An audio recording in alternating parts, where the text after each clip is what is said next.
The Big Play Reflog Show is brought to you by shacknews.com. Shack News is the place to be for all your gaming news, guides, walkthroughs, and reviews, like their featured Snack Chat, breaking down the greatest Mario worlds and levels of all time. And don't forget to check out their brand new Shack News Reader. The reader will allow you to create a personalized feed of all your favorite YouTube channels, websites, and subreddits.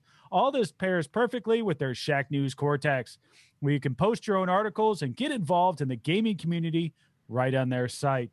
From video game tournaments to Twitch streams, they do it all at Shack News. And speaking of Twitch streams, be sure to subscribe to their channel on Twitch to see the newest games as well as some great throwbacks. So if you're a gamer, Shack News is the site for you. Check them out on Twitter, Facebook, YouTube, and Twitch at the handle @ShackNews and @ShackNews.com. Okay, do you need medical attention? Yeah. What is wrong? I don't know. I ain't no goddamn doctor. Cut back by Chubb. He's to the 10. He's still running to the 5. He dips outside left. He's doing it. Touchdown.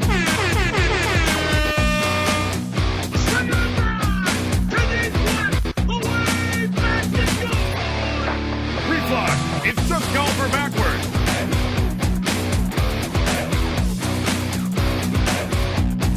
Boom shakalaka.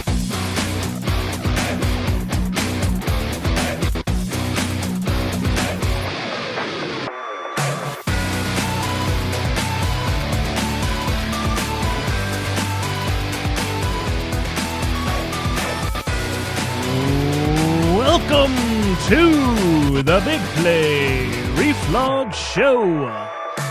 Today is Monday, March 8th. Wow, 2021. I am your host, Big Play Dave, alongside the coach, Mr. Chris McNeil. How are you, sir? 60-some degrees today, Dave. Enjoying the sun, enjoying these tropical temperatures here in Ohio. How about yourself?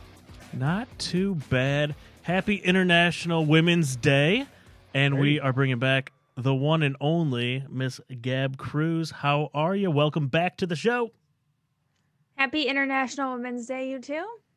I hope that you enjoyed the 60 degrees like Chris was talking about. I know I'm wearing a hat, but it's really just because I have a bad hair day. I too enjoyed 60 degrees. Nice. And you have a new mic. Look at that. Crystal clear coming through. Look at this bad boy. I'm so reporting flashy. live. Out in the field. That's right. Gab Cruz out in the field. All right, we're going to get right into it because we have a fantastic show for you tonight. Jam-packed. And we are going to kick it off with Power Rank Monday with Baker Mayfield out there at Lake Travis seeing the UFO. We are going to...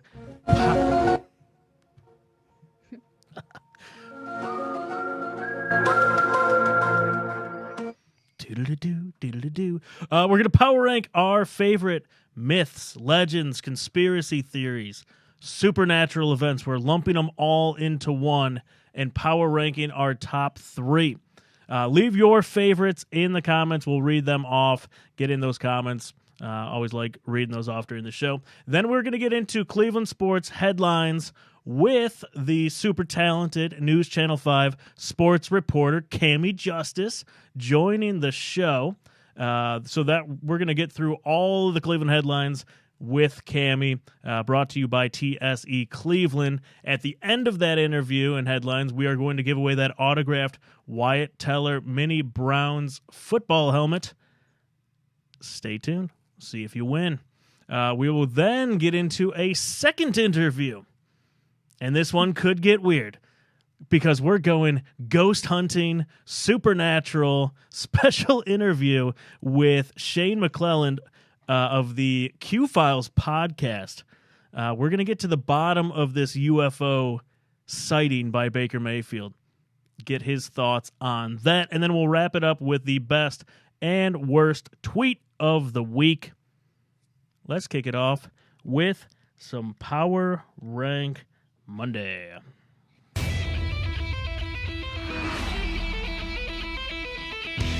It's time for Power Rank Monday. This week's Power Rank is brought to you by the Big Play Store, your top source for Cleveland apparel, all by the super talented artist at Cody Draws. Take 15% off your order by using promo code REFLOG to snag the top Cleveland t-shirt designs out there today. Check out the Big Play Store now on Twitter and gear up for heading to the ballpark and stadium. 15% off all designs, promo code REFLOG. Check into the comments. Jesse, what's going on YouTube? And Ben says, how about the All-Star game in Cleveland next year? How cool is that? Great logo, by the way. Got the logo, came out this week. Kind of cool. Didn't involve a guitar this time, which is kind of neat. Or even the Guardian. Or the Guardians. Yeah, we didn't have either of those. Yeah, so yeah, they nailed it. Well done. And they did it in-house, so good stuff. All right, let's get back to UFOs. Because Baker Mayfield made the news this week. Him and Emily, his wife, saw a UFO in Texas. This encounter got us thinking, let's power rank our favorite myths, legends, conspiracy theories, what have you. I'm going to go heavy on the conspiracy theories here. Doodle-doo, doodle-doo. My number 3. I'm going with lizard people. Have you heard of lizard people? Either one. Yes. Gab, have you heard of lizard people? No, I haven't. So this is going to be super interesting. Okay, so lizard people are cold-blooded humanoid reptilians who have the power to shapeshift into human form. So according to some guy named David Icke, I believe. Icky. Isn't it Icky? I don't know. I'm not that into lizard people.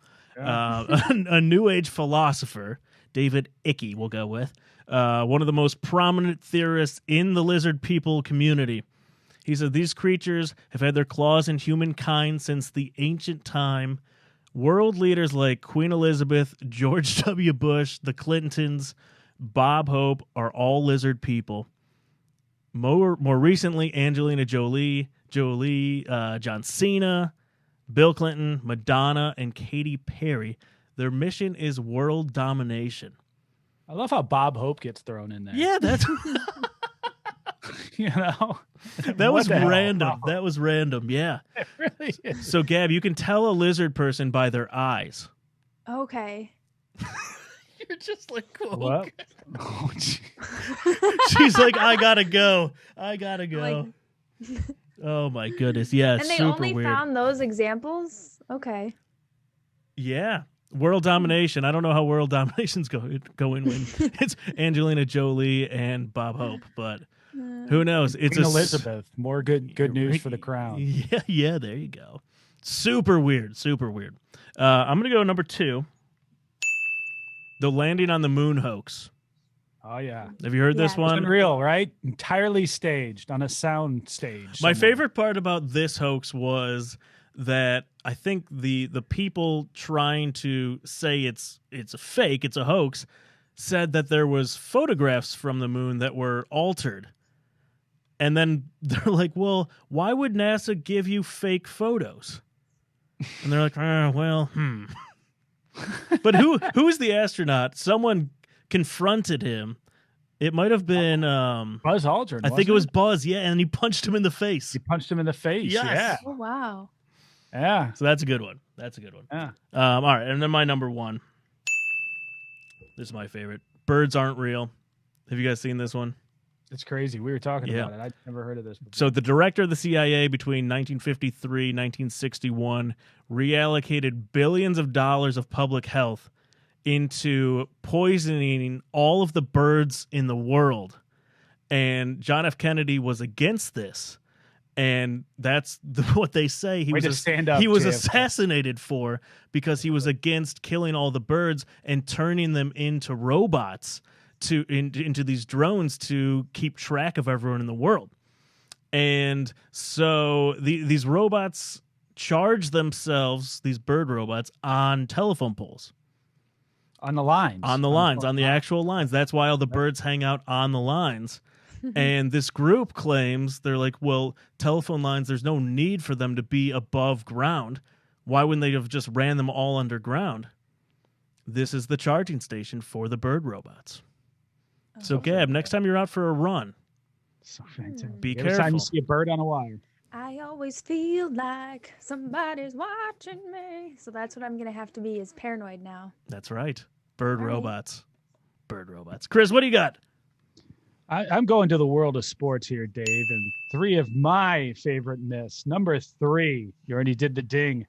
At the end of the drive game back 1986, 1987, do you remember who kicked the field goal for the Denver Broncos to win that ball game? And I put that into quotes, to win that ball game. I do A not. guy by the name of Rich Carless, and he was actually from Ohio, from Salem, Ohio. And that ball, if you've seen the YouTube, if you've seen replays, was actually wide left. So there is no way that that went through. From the angles that I have seen, there's no way that ball went through. The drive game was a lie, folks. The drive game was a lie. And you can see it on YouTube. Go and look at the Rich Carless field goal. At the end of that thing, it was wide left. I'll allow that. My number 2. Another lie that's been propagated over the years. Rudy, the legend of Rudy. Not only was that movie mostly fabricated, but we all now know, and you can always get a Notre Dame Golden Domer upset if you mention that in the movie, Rudy was offsides. Rudy is another lie, completely propagated by the media, folks. Rudy was offsides. Notre Dame football has propagated this lie for far too long, and I'm sick of it, Dave. That brings me to my number 1. You are going to My get some number 1. hate. The Immaculate Reception. The Immaculate Reception. It's one of those, like the Magruder film from JFK, where you don't have that. It's really kind of grainy. You don't have everything you need. You know, did the ball hit the ground? Did the ball not? The ball hit the ground. I mean, that clearly, from every angle that I've seen, Franco Harris does not get that ball before it hits the ground. It hit the ground. Should have been dead right there. Instead, he picks it off, runs it in.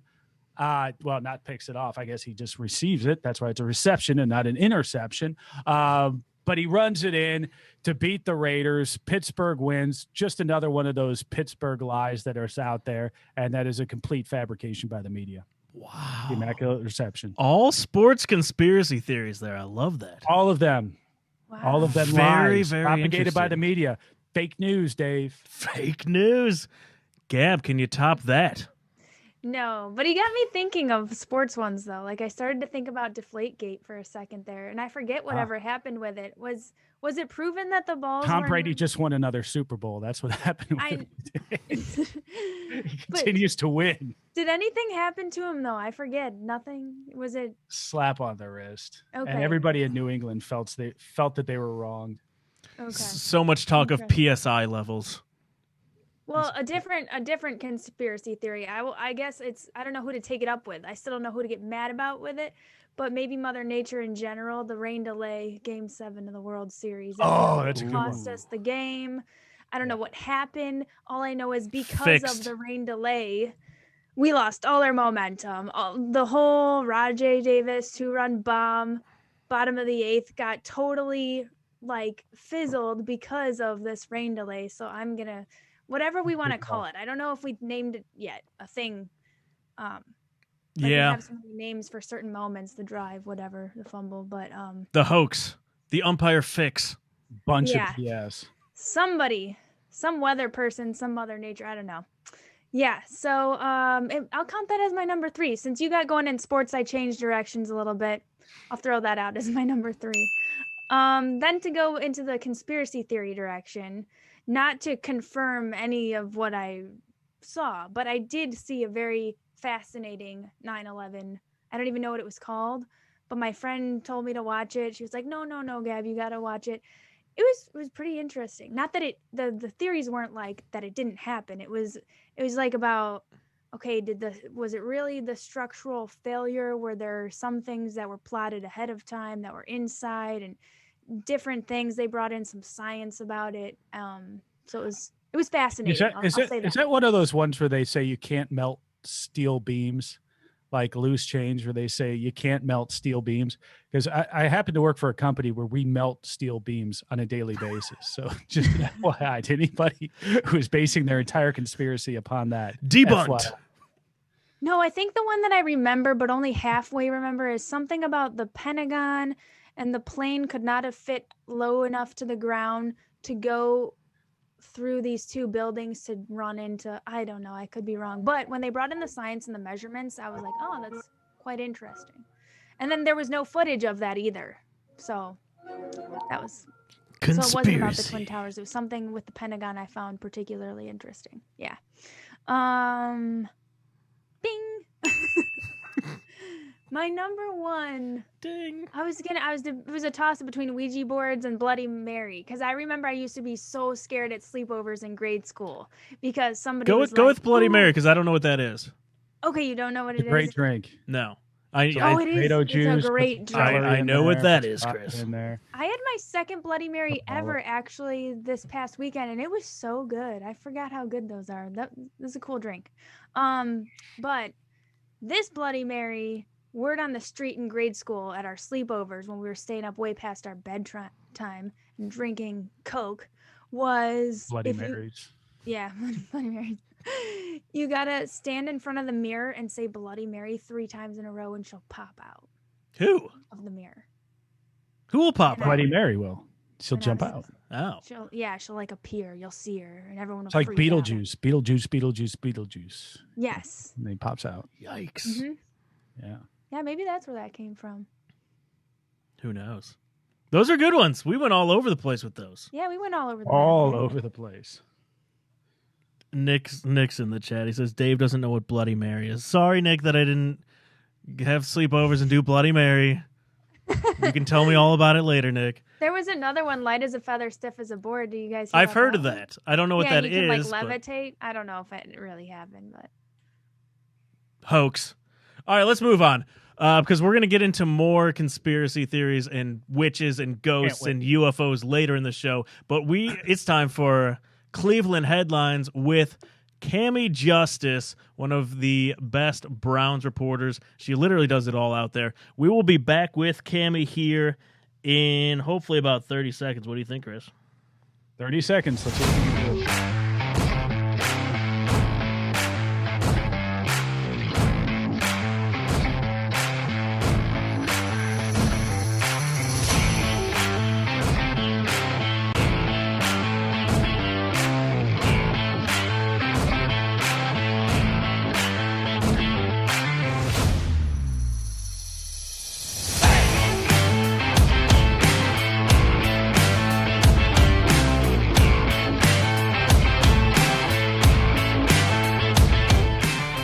Alrighty, on the line, this week's interview is with digital content producer for WEWS and Emmy-nominated sports journalist. You know her on Twitter, Miss Cami Justice.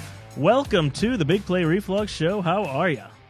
Good. Thanks for having me on, guys. This is exciting. This is my first time on here. It I'm is. honored. Yeah, it's been way too long.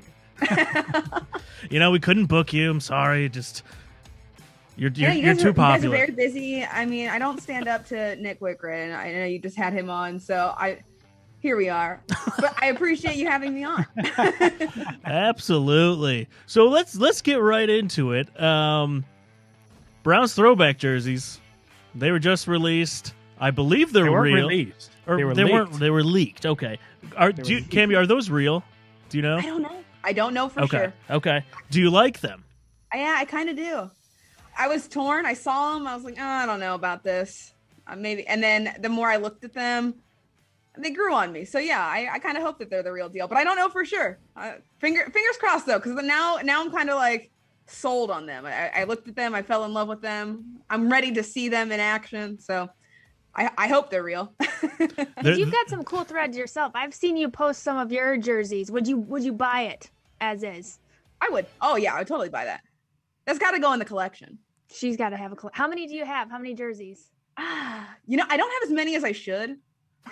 I just got 2 of the new ones. I mean, obviously I had to get them, the classic throwbacks. I was Right. very, very happy with the way they did that. So I had to get the Jarvis Landry and the Nick Chubb. I have an Odell Beckham. I think I have a Baker. So, I mean, I steal some of my boyfriend's jerseys too. We like kind of split them up. So we've got a Baker. So you're going all offensive players. What do you have? Something against the defense? No, we've got we've got in our collection, we've got the defensive like t-shirts. There's a lot of GD artwork shirts and stuff like that, you know. So there's like player merchandise. It's a collection. You just got to have a little bit of everything just in case. Love it. See, I wasn't that big of a fan of the new jerseys. I don't know. I know that looking at Twitter, I'm in the minority there, but it seems like we had just gotten away from those kind of numbers. And now we're going back to them. I understand it's a throwback. Before you kill me on Twitter, I know it's a throwback. I know we used to have the jerseys like back, before electricity, but I don't know. I think they're okay. I could stand them for a game, but there's a lot of people saying that they're fire and that they absolutely love them. To me, they're fine. They're okay. But I really like the threads that we've just gone back to. I'm a fan of anything that doesn't have a ton of piping. If it has like weird piping, then I'm out. But that's why I think I like these ones, because it's just, that bold outline around the number, which I'm okay with. It's not crazy piping down the sides or anything like that. Just nice and clean. Pretty simple too. When you get outside of the numbers, it's pretty simple. It's back to the basics, which I do kind of like with the Browns. I'm going to sell you on this. You're going to fall in love with it like I did. I don't think so. We'll see. Browns, you'll have to send me one for free, and then I'll tell you. If I like Yeah, there's Chris McNeil right there. I'm still waiting on my freebie from before. Dang you, Browns. They'll send you a graphic. That's right, like the Indians did. Cami, let's stick with the Browns because it's been an interesting offseason. Obviously, we didn't get J.J. Watt. A lot of people wanted. Olivier Vernon's still there. We miss watching your tweets during the Browns games. We're all ready for it to come back here. Is there anyone out there in free agency land that you'd really like to see the Browns get? Yeah, I mean, you got all these franchise tags about to come in and roll in, so it's getting a little tougher.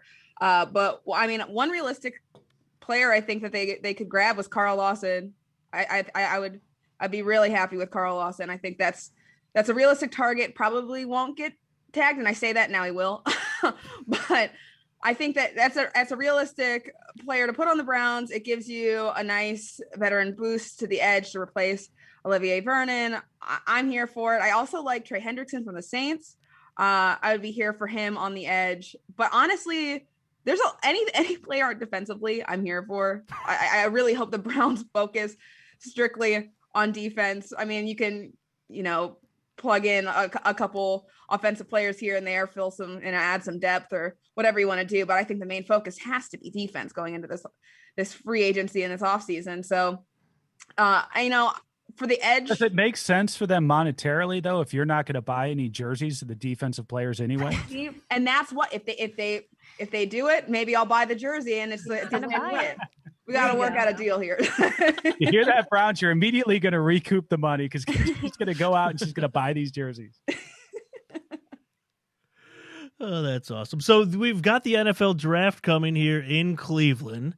Like free agency, super fluid situation. Not quite sure how it's going to work out.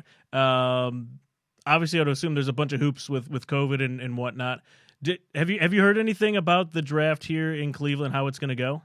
Yeah, so they're planning it right now. A full, release and report hasn't been set in stone, but they are hoping to have entertainment of some kind, food and drinks outside, because they know people are going to come up, whether they have, they're able to get in anywhere or not. They're going to be in Cleveland for this. This is not something that you can hold back Cleveland sports fans from. So the city is aware of it, and they are trying to figure out like food and drink and how to socially distance and create safe spaces around the city and around where the draft is going to be located, to do that and to have these entertainments and make it feel as normal as possible. It's definitely not going to be the same had it been without COVID, which is kind of disappointing. But the fact that we've gotten this far, and they're expecting people to show up and they're going to have things for people to do, I think that's a really big step.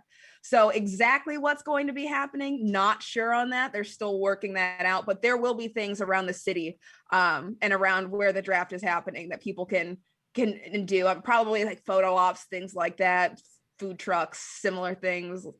Hopefully there's a lot more than what I'm selling you right now. Hopefully they can figure out more, but it's promising that there's something that the city is planning something to happen during the draft. Literally So for entertainment- anything with people sounds great.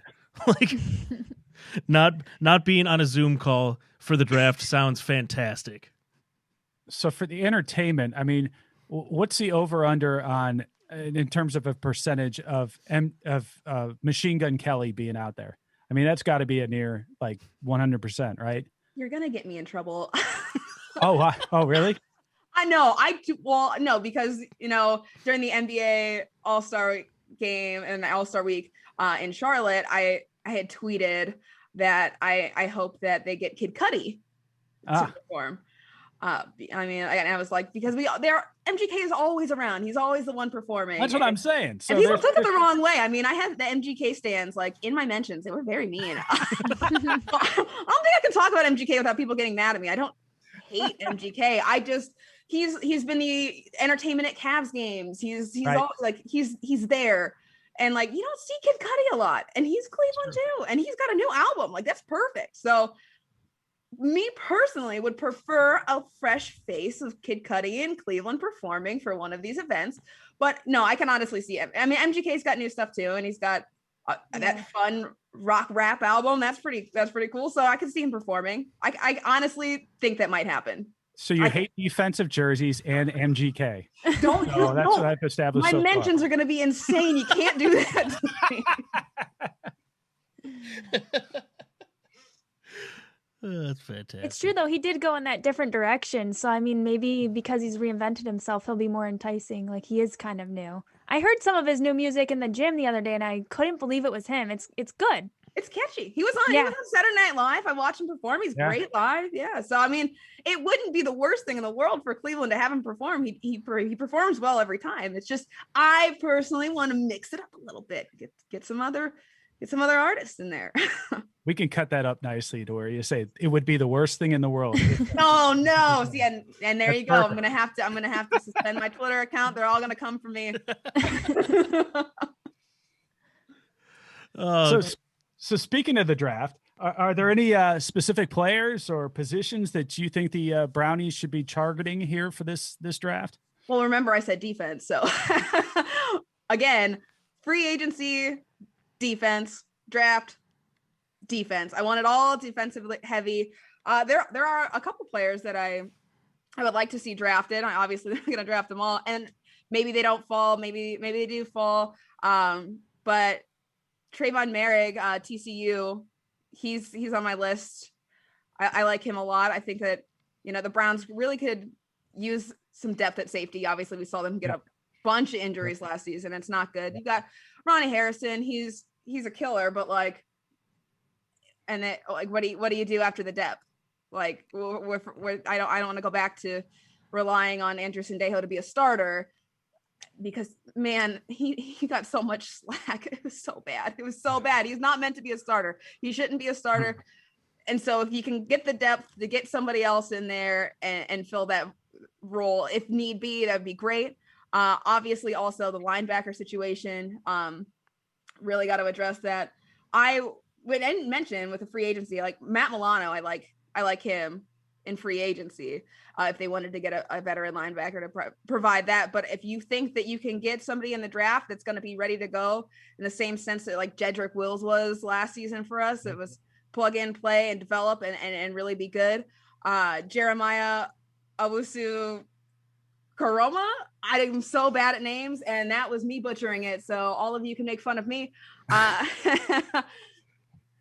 Isn't the draft great that way? It gives you such a chance just to stumble all over names like all the time. I do it all the time myself. I want everybody to know that I will learn their names eventually if they land in Cleveland. Once they get here. But he's dead to me if he's not drafted. So I'll butcher it all I want. It's fine. I mean, there's a lot of areas, but again, we talked about the edge, and I mean, I wouldn't be mad if they drafted an edge. Kwity Paye he's one of the guys that if they were going to draft an edge rusher, I want it to be Kwity Paye. I mean, he's been kind of off the radar. He's starting to like be a big name now, and that kind of scares me a little bit because I feel like he's gonna go earlier than you'd want him to. But I think that he's one of those players that could be ready to go as a rookie and make a big impact. So there's a lot of talent defensively in this draft. And there's a lot of talent that even if they aren't ready to go as a rookie, I think that would be developable. And hopefully with this season, a little bit back to normal. You hope that you have more training camp. You hope you have more available time for them to, practice and you'll have less injuries, hopefully, as a result. But with a regular season, you hope that like maybe you get these guys that you can develop and don't have to be up as starters the rookie year and can learn and develop under the system and under the coaches. So there's a lot of options. I'm really looking forward to we're getting closer every day. Chris, correct me if I'm wrong, but I believe this is the first time we've had anyone come on the show and actually like break down draft options for the Cleveland Browns in the draft. Like no quarterbacks. This is and we're into March. And we're in March. This is wild. That's a new show record. First time we've really talked depth draft, and it's March. That is fantastic. You know how great it feels to like write these stories? like pitching ideas, like maybe we could do this. And I'm like thinking to myself, I'm not talking about a coach. I'm not talking about a quarterback. Are you kidding me? This is amazing. Not a GM, not any of those positions. And you're talking about things like depth now, like depth. It's so great. We're not talking about top end and we got to fill holes all over the field. We're talking about depth. It's fantastic.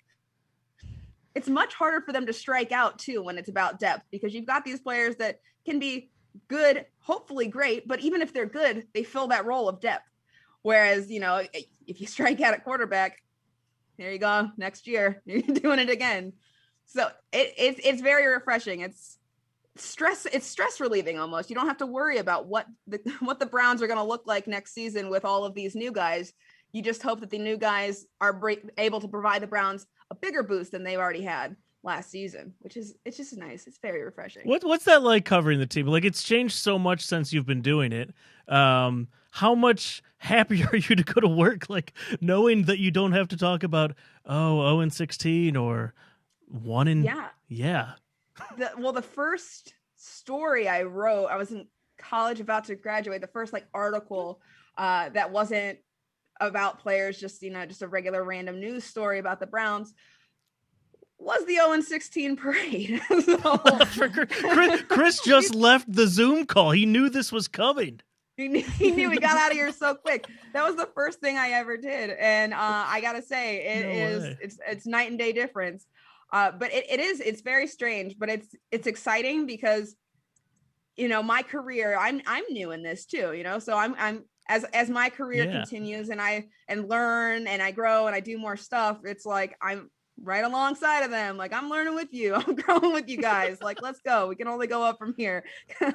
You got to have more story ideas now than being confined, before it's kind of the same themes over and over. Now you, like you said, you can maybe have a little more fun with it, go different directions. Yeah, I have a list. I have a running list of stories I want to do and I want to dig into, throughout the season, because they are. I mean, it's features, it's fun stuff. It's the extra stuff, not just how the team is doing. I mean, I still write those and I'll still write, breakdowns and see how the games go. But it's nice to be able to focus and have people interested in the other stuff. I mean, when you're 0-16, I don't think anyone really cares about. Yeah, it's hard to get people to care about that. But now that they're doing well, more people can dive into the fun side and the in-depth and the one-on-ones with the players and the stories that you didn't know were happening. And it's a really cool thing to be able to see that blossom too, and to see fans get an inside look at different things, and then even fans will have stories. I had a story a couple weeks ago of a Browns fan who met a Browns coach, and it was really, really cool. And they reached out to me and they were like, hey, this was really cool. I wanted to share this. And I was like, let's dig into this. This is awesome. So things like that, you get more interest and you get more people interested in sharing those stories and reading them. So it's exciting. It's very fun. That's cool. I'm glad you're in this phase, because it's got to be. I mean, think about it. Like for so long, there's only just so many ways you could go with it. So that's exciting. Good for you. Thank you. I'm having fun, and I hope everyone who's reading my stuff has fun too. Yeah. By the way, where can everyone read all your great articles? News5cleveland.com. It's so simple. It's right there. And I tweet my stuff on Twitter, so check them out. Check them both out. Very cool. All right, let's quickly talk a little Cavs. Any trade rumors? Where do you want to see this team go? It's kind of a weird year for the Cavs. They're right on the cusp of being a playoff team, tanking. So let's go negative. Do you want to tank? I'm never on board with tanking. They've made tanking irrelevant. There's no reason to tank. But the Cavs, when they're bad, they're not lucky. It's not like, they're successful with the ping pong balls. They get the short end of the stick, even when they do bad. So I say, you can run the middle of the pack and you're still in the same position. But you also are giving yourself a chance to be that 8th seed, and that, if you don't make it, just being in there, like, I think anything can happen in the playoffs, right? So the Cavs being somewhat close to that 8th seed, and you have a whole second half of a season. And if they play the way that they do when they're on that streak and they're on that spark and they're gelling together and they've got to figure it out, I mean, they could be an 8th seed. And then from there, they could mess around and find themselves a couple games deep. But the problem, I think, with the Cavs is just that backup point guard situation. They don't have one. Yeah. and so when they don't have one, Darius Garland goes out, it's what do you do? and that's when you see them kind of start falling apart. And you don't have Dellavedova because he's out. He was out with concussion. Now he's out with, this surgery. So that's a big issue I think that they need to address if they want to contend in some way. I don't think it's worth tanking. I never think that it's worth tanking. You could be the worst team and still it's odds in your favor still. It doesn't mean being the worst team in the NBA doesn't mean you're going to get the first pick. And that's why I'm not a fan of tanking. I'm just not here for it. So I think you play as well as you can, try to make it, and then fingers crossed you end up with a good pick in the lottery, regardless, because that's what you're doing anyway.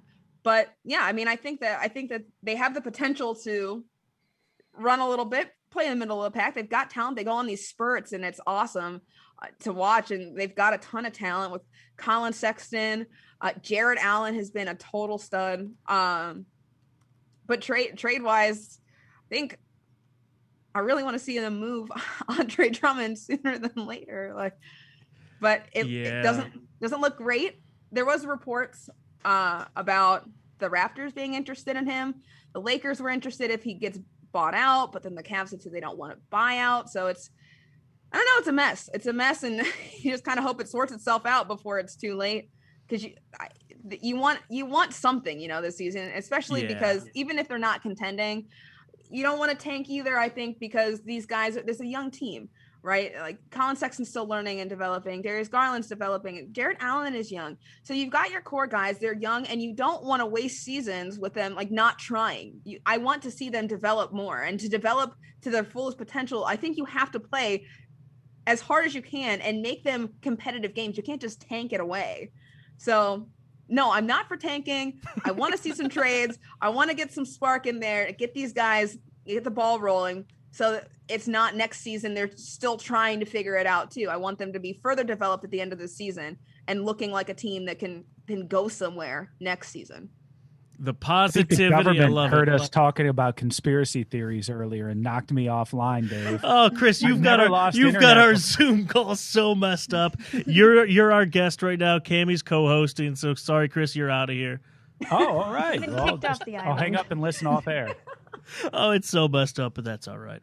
Cami, we appreciate the time. The positivity that you bring to reporting here in Cleveland is really, really awesome. It's a breath of fresh air here that we've been kind of looking for a long time. So please keep up all the awesome work, and we look forward to the next couple articles coming out here and getting to Browns season. Yeah, thanks for having me on, guys. And I'm sure you guys are going to talk about Baker and those aliens. And just for the record, I do believe in aliens. I want everyone to know that. There you I don't go. want Yes! to believe. Yes! Keep talking like that. I'm going to get kicked offline again by the man. That's right. All right, Cami Justice, appreciate the time. Thanks, Cami. Oh, fantastic stuff with Cami. All right, we need to fix all of this because I've just been on the screen the entire time. So sorry, Cami. It's a lot of FaceTime for you. No, yeah. Me just frantically trying to fix a live show while doing an interview. Sorry about that. My internet totally went down. I haven't had that happen. Chris, you know what's the funniest part about that is you left right when Cami came on, where she was talking about the first thing she covered as a reporter was the 0-16 parade. Oh, really? Had I missed that entire conversation? Perfect You missed exit. it. I was like, oh, Chris left on purpose. I did. Oh, that's funny.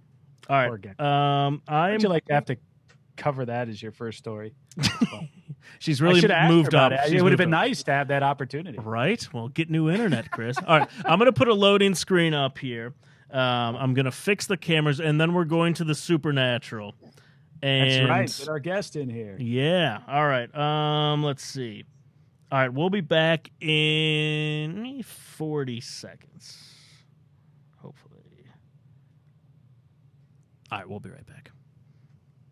So, Gab, I'm going to have to kick you out of the Zoom call, and I'm going to bring you back in. So just Okay. All right. Do I stay here? Do I have Yeah. to log back No, in? you're good. Okay.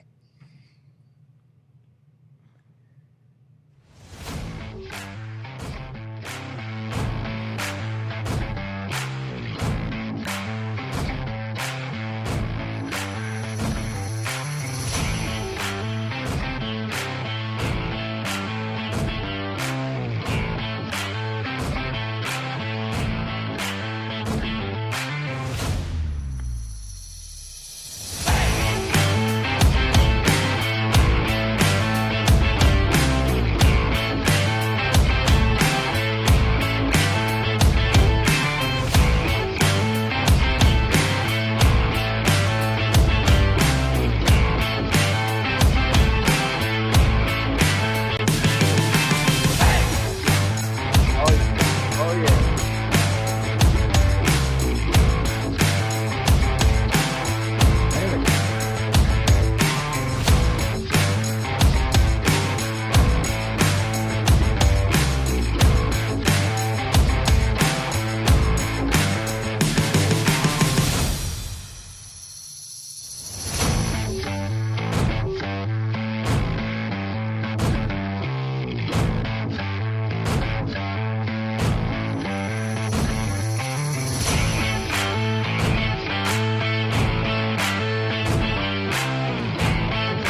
All right. We are just about to.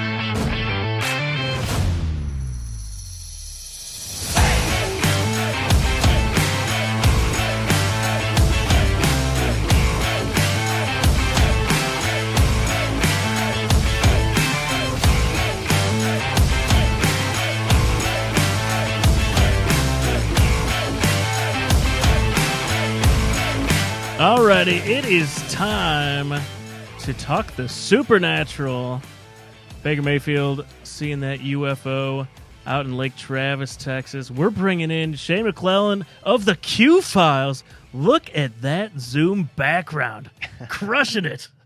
How are you, sir? Welcome to the Big Good. Play How are you Reflex Show. folks? We're good. We're doing well. Me and Chris were talking about this earlier. We're super pumped to talk to you about this. We never go too far away from sports in this show, so this is a treat for all of us. Yeah, no, it's the perfect opportunity to have some weird on a sports show. So did you see Baker's tweet? Because you're in Columbus, right? Yeah, I know I am, and I did see the tweet, and I don't know. I mean, it's pretty awesome, right? Like, how often do we see someone of note, a celebrity or whatever, kind of saying like, I saw something weird and I think it was a UFO. Right. So, one, was he correct? Was this a UFO? Did you see the footage? It was a bright ball, kind of almost like a shooting star coming down. That I saw someone who was on the highway or the road around there took a photo of it or a video of it. Yeah, so I think you're right on the money there with the shooting star kind of idea.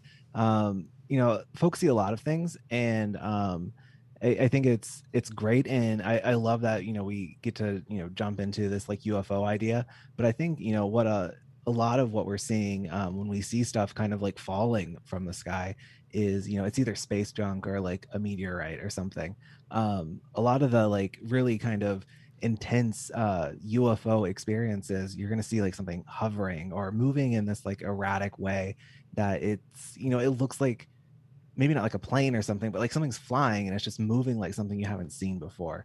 Where, if you're seeing this ball of light fall from the sky, I think we're probably safe in saying that it was a meteorite. Now, Shane, come on. We didn't have you on to say it was a meteor. I know. No. How do we know? How will we know an alien is an alien? Yes. I don't know. I mean, like, what was it in 2017? The United States government basically admitted that like UFOs are real, and then they did it again like this past summer. And so I don't know if we'll know what an alien is necessarily, but I think folks, not to be all like conspiracy theory here, but I think we love conspiracy theories. Yeah, that's exactly right. But I feel like folks who know that there is life elsewhere in the universe, and it seems like they're hinting at least that they are capable of visiting our planet.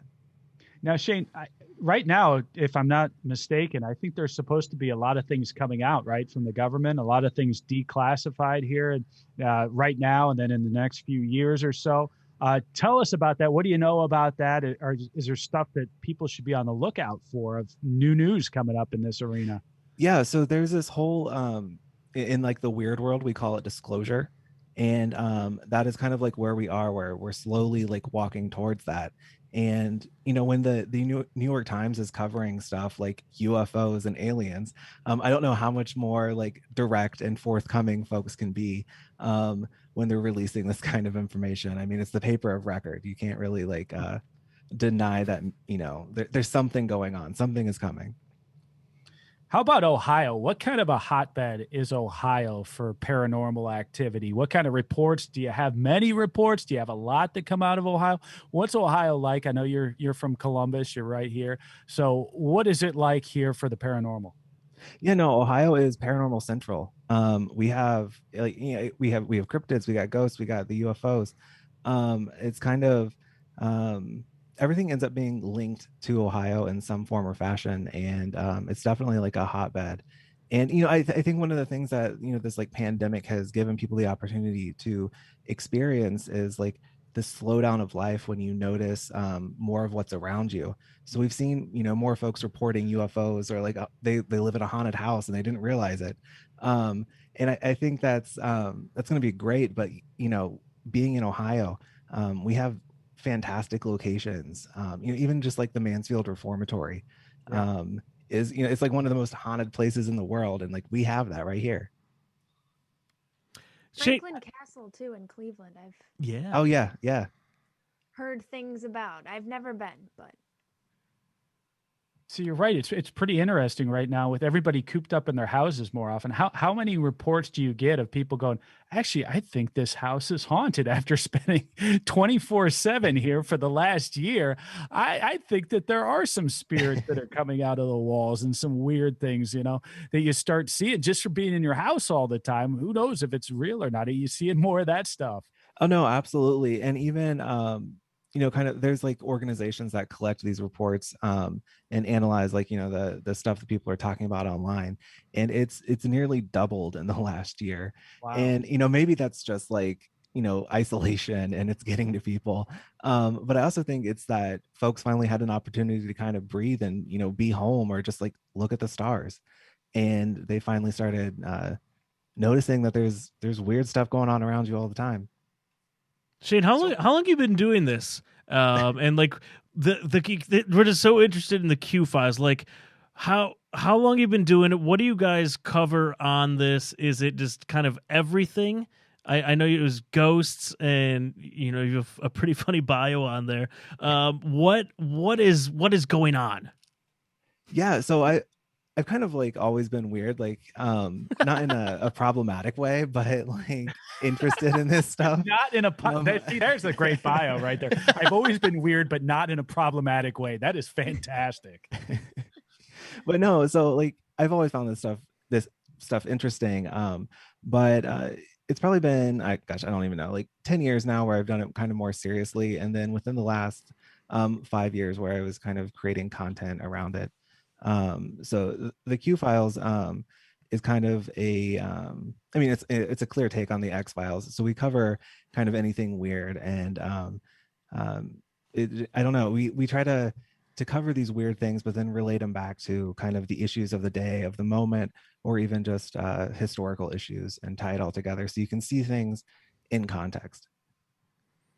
So walk with me on this one a little bit. So I know a lot of times you start seeing a lot of supernatural things around big events. Sometimes they kind of foretell events that are going to happen. I know, like the Mothman prophecy down in Point Pleasant, right? People started seeing this Mothman around there, and then all of a sudden the Silver Bridge collapses, right? So you start seeing supernatural, you start seeing that stuff come up.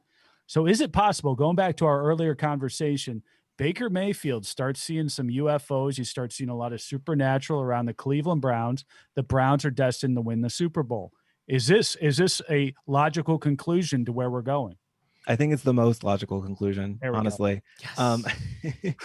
No, I mean, and maybe he did see that, a UFO, and there's going to be some otherworldly benefits to his sighting for the team. There you go. I hope so. It didn't quite hit with JJ Watt, but something's going to happen in the offseason, Dave. That's what I'm hearing. That's right. All right, we've got a live comment from John, and he says, of course, if any QB sees a UFO, it would be Baker. He goes, I believe.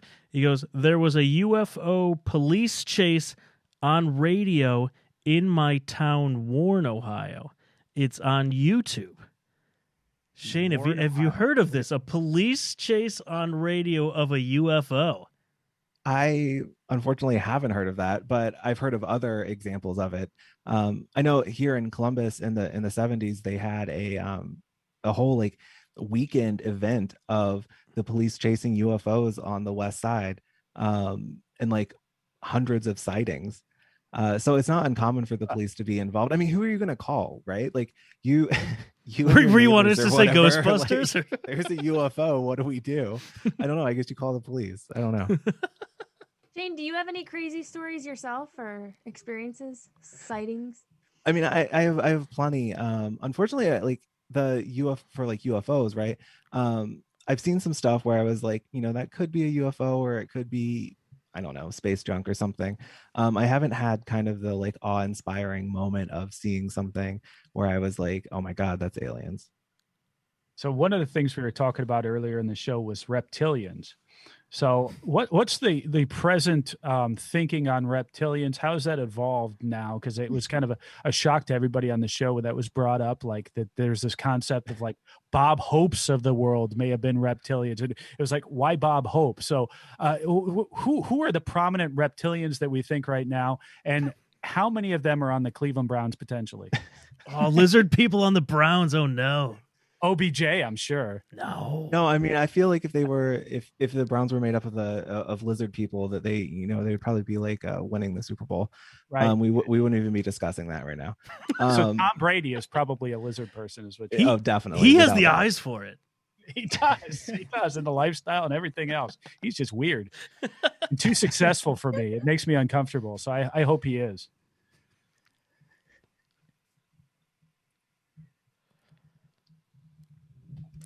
Let's talk. What's your favorite supernatural topic to talk about? So we've covered UFOs. Baker didn't see a UFO. That's debunked. What on your podcast? What's your favorite thing? Is it ghosts? Is it myths? What's your favorite?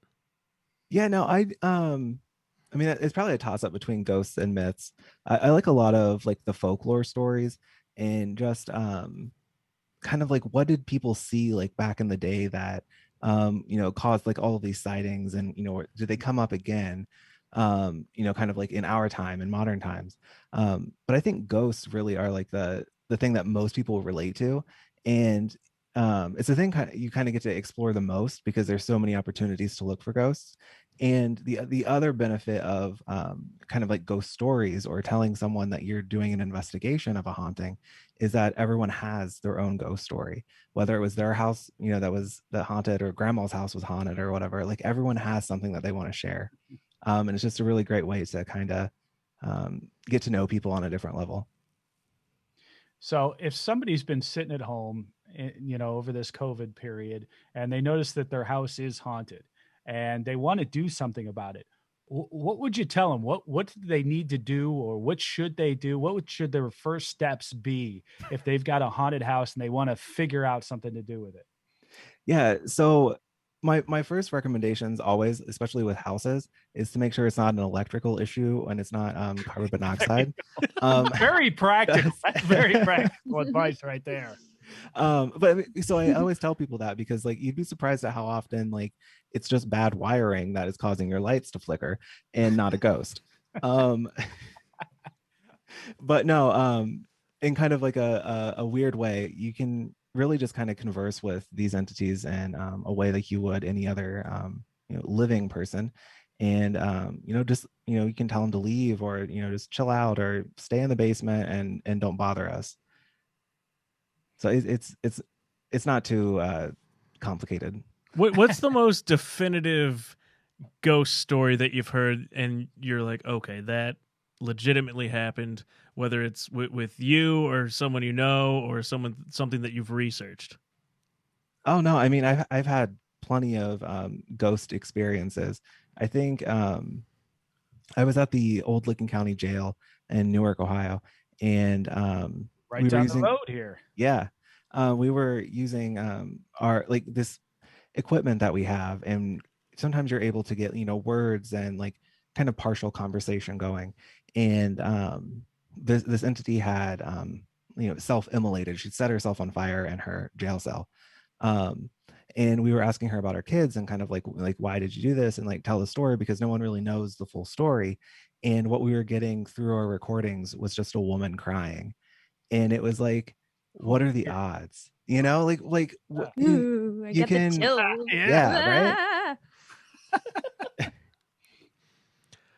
So when sorry, Chris, when you talk, the instruments that you use, like obviously me not knowing anything, I just think Egon. What kind of instruments do you use when capturing stuff like that? So a lot of what I like to use is kind of like super basic stuff. So I'll use just a voice recorder, and then you can just talk and play it back and see what you captured. And then there's other stuff which are kind of like an altered radio. So instead of it sitting on a channel, it'll just go ahead and like flip through radio channels. Okay. And that white noise, allegedly, theoretically, I don't know, I can't really like explain it like a scientist, it enables spirits to communicate.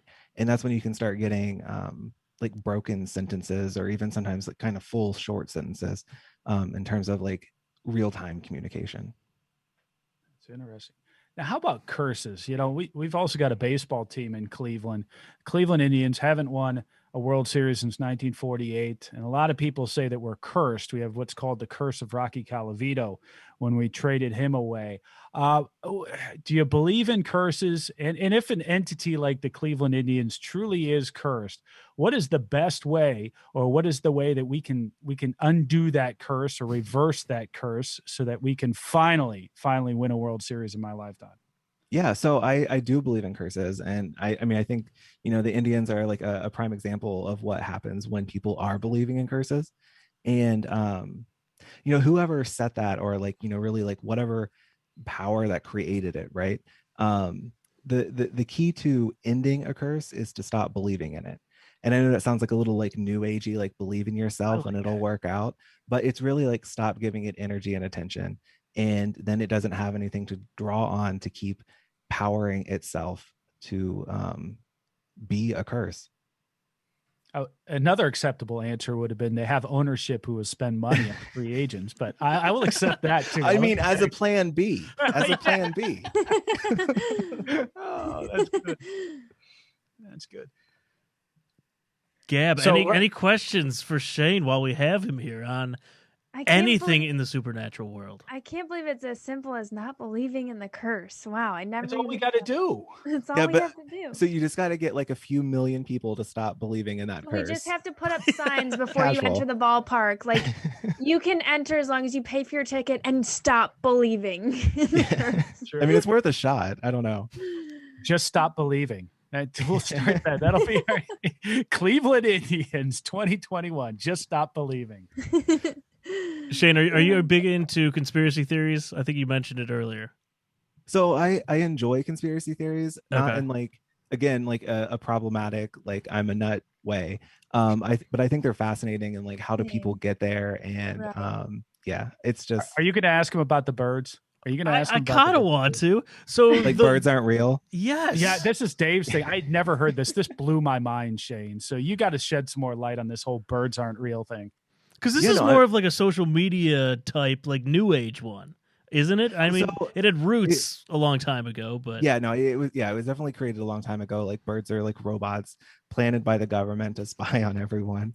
But then it kind of took on this like extra life of its own.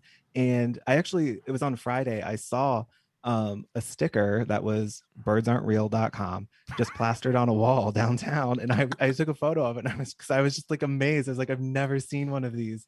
And I don't know, like I think that's like the healthy way to explore conspiracy theories, because it's just fun, and like you bought a t-shirt, so it's okay. There's the hashtag for social media one. Birds aren't real. That's every time we play like the Ravens, that's it I'm gonna do for my hashtag. Birds aren't real. People be like, what the heck is that? Beat the Ravens. Hashtag birds aren't real. I mean, that's crazy. Who The Blue comes up Jay. with that? That's really detailed. And I mean, you got to believe it was somebody like staring at power lines, seeing a bird, like, land on it and thinking, maybe that bird's powering up right now. We don't even realize it. And then all of a sudden, probably like how I got started, right? Like, yeah, it gets that, like they're using the power lines to charge them. And then there's like something else about how you rarely see like a dead bird, and it's because the government like cleans them up to remove the evidence and stuff. I don't know. we just want healthcare, and here they're cleaning up birds, right? I don't have many demands, but if we're spending all our money on birds, please stop. Shane, do you have a favorite conspiracy theory? We were power gosh. ranking ones earlier. Oh, I have a question for Shane too. Shane, have you ever seen the documentary The Staircase, just out of curiosity? The staircase, is that about like the stairs in the woods? The lady supposedly fell down the stairs and died, but like the husband. But so it was like the husband did it, but it was like they used like the legal defense of like an owl like flying in the door. Yeah, Which no, I side saw are that. you on? I'm dying to know. And people I don't know if people are still What in are the you talking comments. about? You're gonna have to back up and I explain. don't know if Yeah. anyone's still here, but this is a hotly debated thing amongst me and my friends. Like, you will break friendships over what you think happened. Oh no. No, I think he absolutely did it. I think he did too. Thank but goodness, because Hold on. What are you talking about? You guys, listen, What is anyone this? who's still with us, it's really important for you to go see the documentary. It's called The Staircase. It'll take you probably a full day, because it's not just. Where do we find this? Is this YouTube? Is this Netflix? I think it's on Netflix. Gotta be it was Netflix. on Netflix. It was on Netflix. If not, it's super important. It's imperative that you go watch it. And if you want a brief synopsis, I can spoil it for you, but I don't know if we should. I'm just so relieved, the Shane. flavor. At least that all I you- got is some woman fell down the stairs and there was an owl and then a husband. The husband encourages this documentary to be made about him, and he's like the main suspect, obviously, because she supposedly fell down these stairs, but based on her injuries, she had these really long like gashes on her head. And long story short, they go through this whole documentary following the prime suspect, the husband, and his family and kind of his behavior. But then in the very end, they throw in this, like, the defense attorney throws out this concept that no, she didn't fall down the stairs. An owl just attacked her head, even though she fell down the stairs. Like, it was just, to me, it seemed so out of left field. But then, like, you look up the arguments online and you're like, okay, I guess like an owl could have attacked your head, but like also Owl was behind it all. I don't know, Shane, am I missing stuff? I have I forget. No, I mean, you got the high points. Like, he was like home the whole time though. Like all of this is going on, and owl's in his house killing his wife. He doesn't hear anything. And, but then like coincidentally or like weirdly how they came up with this is like their neighbor or someone else in town like had an owl fly in their front door and like knock them down the stairs. This is like where this argument came from. and they were arguing that this also happened to her. And it's like, probably not. I don't know. Serial owling. Yeah, it's like there's just Yeah. this murderous owl flying around your neighborhood. Well, I'm not saying that the owl theory, like I'm sure an owl could attack you on the head, but I think there was more damning evidence, in my opinion, from watching as it went along in the husband's corner. For me to even think that the owl could have been a viable story. But if you ask my friends, I've got like friends who are totally on team owl, and they're like, no, I really think an owl. I'm like, no, I definitely don't. No. But I really question the people you're hanging out with right now. All right, let's people really think that. let's stay on Netflix for just real quick. I was watching Hotel Cecil. Shane, did you watch that? Did you guys cover that at all on your podcasts? So I know what it's about. I haven't got to watch it yet, and no, we haven't covered it on the podcast yet. Okay, I won't spoil it yet. That's That's another good one on Netflix, though. It is. No, it's. I've only heard good things about it. I think it's unfortunate that there's a place like that exists, and we're might be boiling it down to like demons or something, when like the demons are actually like poverty. Yeah. So, not to be like too deep. Wow. Wow, that was good and philosophical right there. I feel like we're talking about the 0-16 Browns. Wow, yeah. Poverty right there. So what's your favorite conspiracy theory? I don't know. I don't know if I have a favorite. What's the wildest one, do you think? Gosh, I don't know. Probably like QAnon. That was like, and I say that because it's all That's a just big completely ball right there. Yeah. Like none of it makes sense. It's all a little not a little. It's very crazy. I named this podcast, and then like a year later, all these people were using Q to be like this horrible thing. Should you get mistaken for like being part of that movement at all? Have you had any like hate mail or anything? We haven't had hate mail usually. So we have there's like a review on like Apple Podcasts or whatever that it's like the title is like not about QAnon, and the comment is like, but still a good podcast. And I was like, yeah, like just keep that there. Just keep that. That's fine. Pin it. That should be your byline for the show, right? Right. That's fantastic. Oh, man. Well, why don't you tell the people about your show here and where they can find you? Yeah, so it's just a bi-weekly podcast about the strange and weird, and kind of like our relationship to it. And you can find it wherever you enjoy podcasts, whether that's Apple Podcasts, Spotify, Castbox, any of them. Fantastic. Shane, we are going to have you on again to explain some of this stuff to us when it comes up, because it comes up from time to time. We're talking about birds that don't exist and things like that just blow my mind. And I appreciate you setting us all straight on everything. And apparently, Baker Mayfield, you did not see a UFO, which is very disappointing, but you did guarantee a Browns Super Bowl. So I did like that part. Yeah. I mean, it's a trade-off, but it works out. Shane, greatly appreciate the time and love to talk to you again sometime. Yeah, thanks for having me on, guys.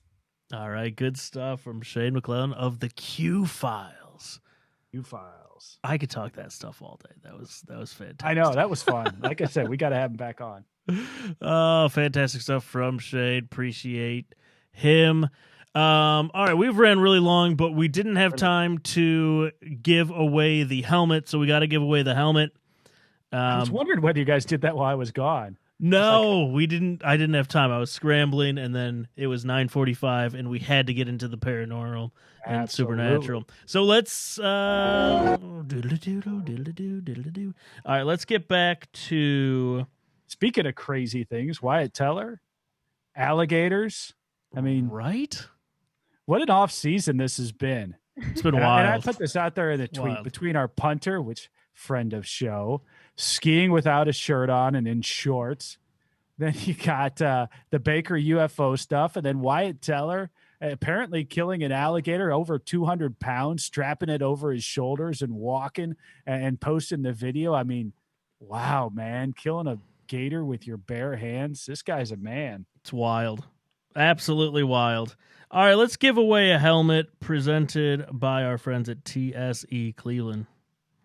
Let's do it, Dave.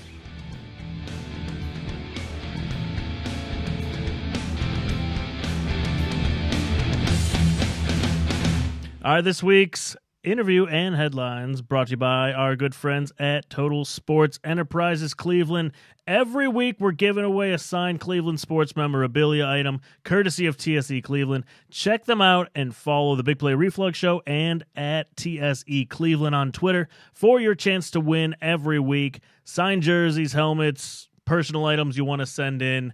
They have it all. Stay tuned for next week's giveaway. We're going to give away another signed item by one of our Cleveland Browns. And let's give away one now. So, the winner of the Wyatt Teller autographed mini helmet this week is at K Money Botch, Bache, Kyle Botch. Way to go, Kyle. Kyle, good stuff. Fine item right there. Taking home a Wyatt Teller mini autographed helmet.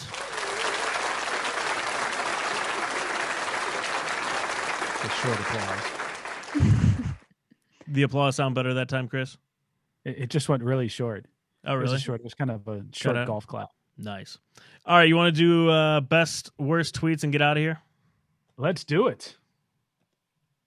Let's do it.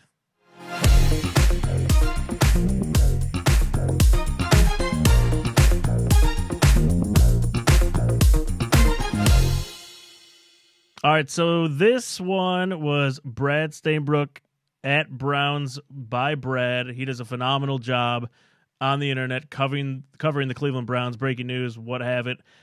Posts all of the good videos out there from our Cleveland Browns, from Instagram to Twitter. This is one of them. Chris, you alluded to it. Browns right guard Wyatt Teller carrying an alligator on his back. Brad, thanks for showing all of us this. This was wild. And goes to Browns offseason, like you said, Chris. We got Jamie Gillen skiing in shorts, Wyatt Teller carrying alligators. Right. We got to put it all on a T-shirt. Chris, what do you got? That brings us to our worst, Dave. Ooh, which one are you going with? Burger King UK. How about that?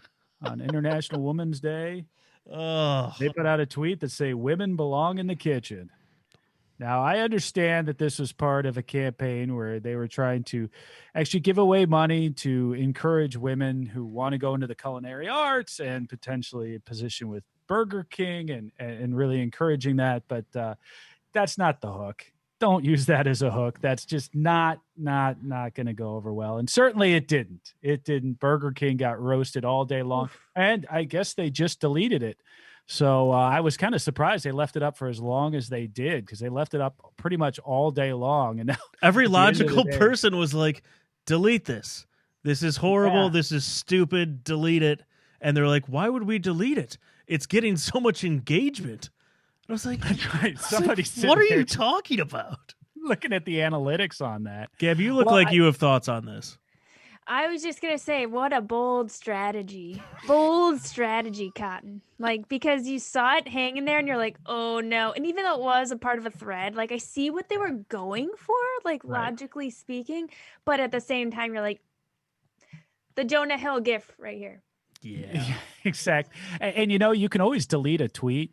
You can't delete the full page ad you took out in the New York Times, because it's also a full page ad where they did the same thing. Oh. And is it really? Yes, that's out there, where it just starts in big headline, in big font, it's women belong in the kitchen. And then in progressively smaller font is where you actually get into the message of what they're doing. So I will say Burger King has gone so far downhill over the last decade or so. I think their social media team might be on board with that too.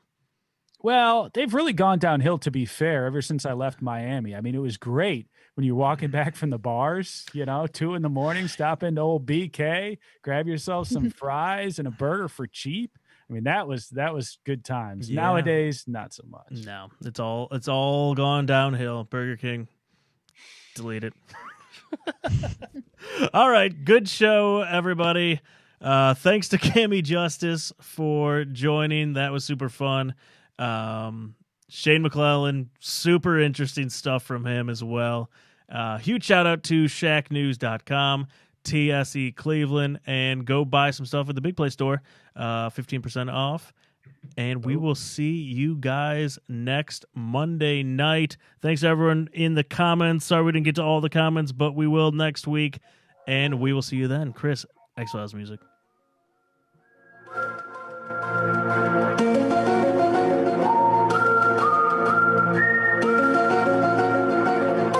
Okay, do you need medical? Good work. Okay, We'll do see you you. need medical